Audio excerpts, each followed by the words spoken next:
Good morning, folks. My name is Reed Sawyer, Director of Information Services for Slade Centers. And today I'd like to talk to you about why you need to use Slade Centers when you're looking at properties to get the best deal you possibly can.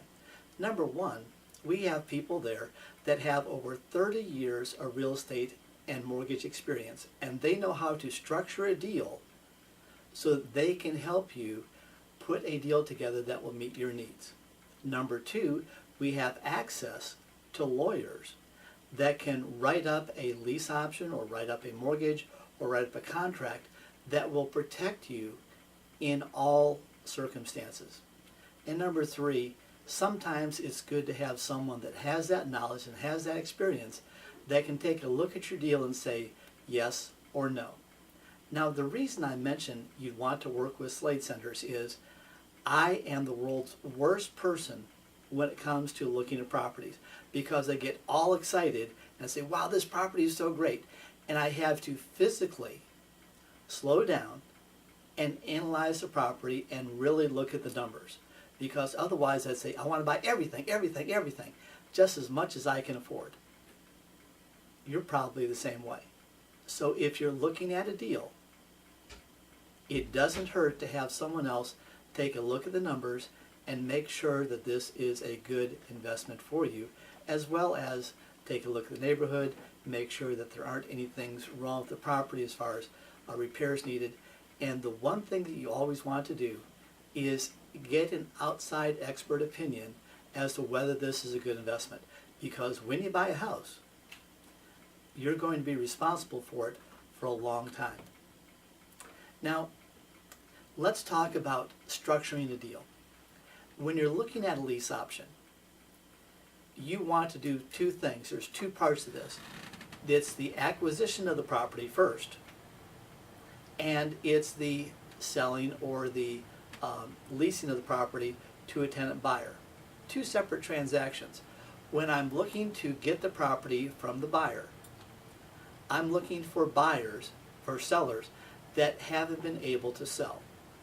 And if they wanted to sell and they tried to sell and they can't make it, I'm their last alternative. And so I'm always looking to negotiate against the dreadful alternative. If they don't sell to me, what's going to happen to them? And so I want to do two things. Number one, I want to make sure that I tie this property up long term, at least 5 years. And the purchase price will be the declining mortgage balance. So if the mortgage balance right now is $150,000, next year it might be $148,000. Next year it might be, year after that it might be $145,000. As the mortgage balance goes down, that's what the purchase price will be. So the longer I can hold this property, the better it is for me. Especially if it's positive cash flow, I have someone else living in there and making the payments. So I want to hold this long term. Number two, I want to make sure I record this lease option in the public records, because as it starts to appreciate over time, what will happen is the seller might think, hey, I still own this property, I'm going to go ahead and sell it. If we have a lease option on the property, we control the property, they can't sell it. We control it. Next up, what about the buyer? I want to have a short-term lease option for the buyer. 1 to 2 years. Why do I do that? I want them to put down a large non-refundable down payment, large non-refundable option fee. If we say down payment and they don't execute the option, who keeps the money? They do. If we say non-refundable option fee and they don't execute the option, who keeps it? We do. So never say down payment, always say non-refundable option fee, which shall be converted to a down payment if they execute the option. And so at the end of 2 years, if they execute the option, voila, they get the property. I have sold the property for what it will be worth 2 years from now. I typically say, historically, we've had a 5% per year appreciation rate. So if the property is worth $100,000 right now, at the end of 1 year, it'll be 105. At the end of 2 years, 110 plus change. So let's just go ahead and say the purchase price will be $110,000. So I have it contracted for what it will be worth 2 years from now. So if they execute the option, great, I made a profit. If they don't execute the option, great. I keep the non-refundable option fee, sell it again.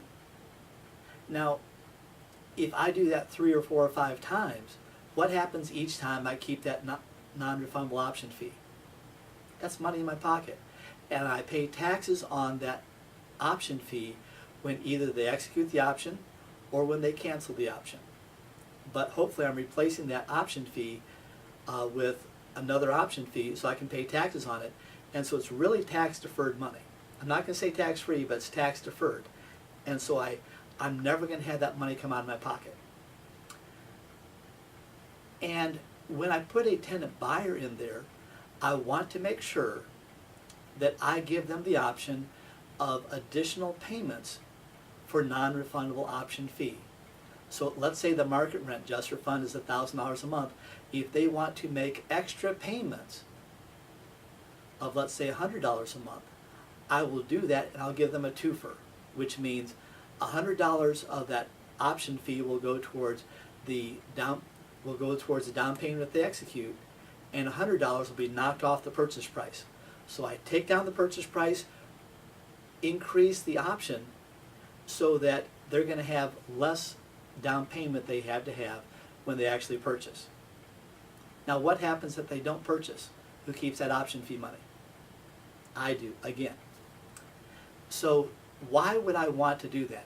I want to give the tenant buyer every opportunity to purchase that property, and if I make this a forced savings plan, they can save up money to help them purchase the property. Now, do I need to do that? No, but it helps increase your retention of the number of people that will convert and go into the property. What happens if they leave? Great.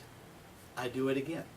And so I'm always having some money held in escrow that I use for repairs or maintenance, and that property is mine. Now, I always insist that the tenant buyer maintain the property. But if it's anything over a couple $100 a month, a couple $100, I want them to notify me and I'll take care of the repairs. Such as you have a water heater, anything else like that. So you have to have somebody that you keep on hand, but if it's a major deal, your insurance takes care of it. So I have a little bit of money I keep on hand, but most of the time I'm protected because they're either going to pay up to $200 a month or the insurance will take care of this. So I'm pretty much covered as far as repairs and maintenance. Next question is, once they have executed the option, what do I do? I've sold it to them, I do it again. You can say, Reed, where do I get the forms to do this? Great question. Come to Slade Centers. 407-272-0873.